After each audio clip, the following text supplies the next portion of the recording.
श्रीराम समर्थ. जय जय रघुवीर समर्थ. चिंतूबुवा नावाचे एक पुरोहित गोंदवल्यास असत. त्यांना मंत्रविद्या येत होती. तिचा उपयोग करून ते द्रव्यार्जन करीत. ही तामसी विद्या आहे, योगक्षेमासाठी ती वापरणे बरे नाही, असे श्री महाराजांनी त्यांना 2-4 वेळा सांगून पाहिले. परंतु चिंतूबुवाने तिकडे लक्ष दिले नाही. एक दिवस श्री महाराज त्यांच्या घरी गेले आणि त्यांना म्हणाले की वैदिकीवरच चरितार्थ चालवावा.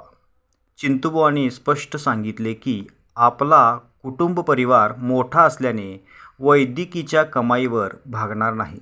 त्यावर श्री महाराज एवढेच म्हणाले, आता यापुढे तुम्ही फक्त भिक्षुकी करायची. तुमच्या सध्याच्या प्राप्तीमध्ये जे कमी पडेल ते मजकडून घेऊन जावे. चिंतूबुवांनी ते कबूल केले. त्यांना अनुभव असा आला की फक्त भिक्षुकीवरच निर्वाहापुरती प्राप्ती त्यांना होऊ लागली. श्रीराम समर्थ. जय जय रघुवीर समर्थ. श्री अनंतकोटी ब्रह्मांड नायक राजाधिराज सच्चिदानंद सद्गुरु श्री ब्रह्मचैतन्य महाराज की जय. श्री ब्रह्मानंद महाराज की जय. जय जय रघुवीर समर्थ.